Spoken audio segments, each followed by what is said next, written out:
UP के निकाय चुनाव में ओबीसी आरक्षण को निरस्त करने के इलाहाबाद हाईकोर्ट के फैसले पर सुप्रीम कोर्ट ने रोक लगा दी है। फैसले का स्वागत करते हुए यूपी के मुख्यमंत्री योगी आदित्यनाथ ने प्रतिक्रिया दी है। वहीं यूपी सरकार के अलावा ओबीसी के आरक्षण के पक्ष में पैरवी कर रहे अधिवक्ताओं ने भी इस फैसले पर अपनी प्रतिक्रिया दी है।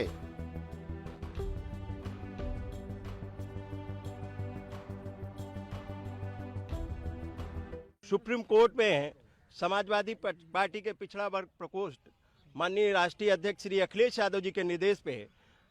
एसएलपी दाखिल की थी, जो उच्च न्यायालय ने कहा था, जिस पॉइंट में कहा था कि बिना आरक्षण के इलेक्शन करा लें,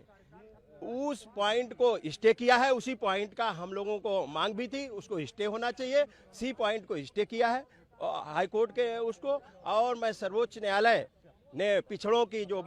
संवैधानिक अधिकार मिला था, जिसको माननीय मुलायम सिंह यादव जी ने नगर पंचायतों में और नगर पालिकाओं में आरक्षण लागू करने का काम किया था, पंचायतों में भी आरक्षण लागू करने का काम किया था, उसकी लड़ाई माननीय अखिलेश यादव जी के नेतृत्व में लगातार लड़ी जा रही थी। और ये समाजवादी पार्टी और पिछड़ों की जीत है कि जो सरकार लगातार ढीला ढवाली करके और सही तथ्य न रख के जो जिस तरीके से माननीय न्यायालय को वहां गुमराह किया, जिसकी वजह से ये डिसीजन सर्वोच्च न्यायालय ने उस पर फैसला दिया है, उसको स्टे करने का काम किया। ये पिछड़ों की जीत है, समाजवादी पार्टी की जीत है जो लड़ाई लड़ रही थी, और ये एसएलपी दाखिल की थी समाजवादी पार्टी ने, और उसमें जो सी पॉइंट के लिए हम लोगों ने स्टे मांगा था उसको स्टे करने का काम किया है। इसलिए ये समाजवादी पार्टी की जीत है। और बीजेपी तो आरक्षण खत्म करना चाहती थी, बीजेपी तो जातिवार जनगणना भी नहीं करा रही।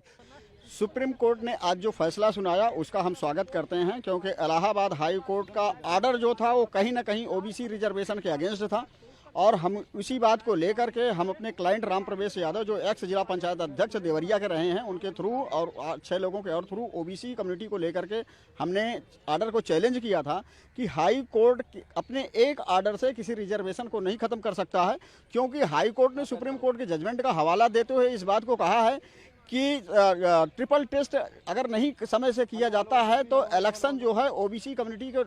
ख़त्म करके ओपन कैटेगरी में डाल करके इलेक्शन को कराया जाए। जो 2010 का जजमेंट था उसी का कंप्लायंस में हाई कोर्ट ने कहा है। उसको लेकर के हमने एक क्वेश्चन उठाया है कि यदि सरकार बेलफुली किसी काम को नहीं करती है तो उसके लिए किसी कम्युनिटी को उसको जो है दंडित नहीं किया जाए, क्योंकि ये सरकार जो 28 दिसंबर को कमीशन अपॉइंट किया था, वो कमीशन जो है 6 महीने पहले भी अपॉइंट हो सकता था, क्योंकि सरकार को ये पता था कि 12 दिसंबर से 31 जनवरी के बीच में सभी निकायों का कार्यकाल खत्म हो रहा है। इसलिए 6 महीने पहले अगर कमीशन अपॉइंट कर दिया जाता तो शायद आज ये परिस्थिति नहीं बनती जो इलाहाबाद हाईकोर्ट ने ऑर्डर पास किया।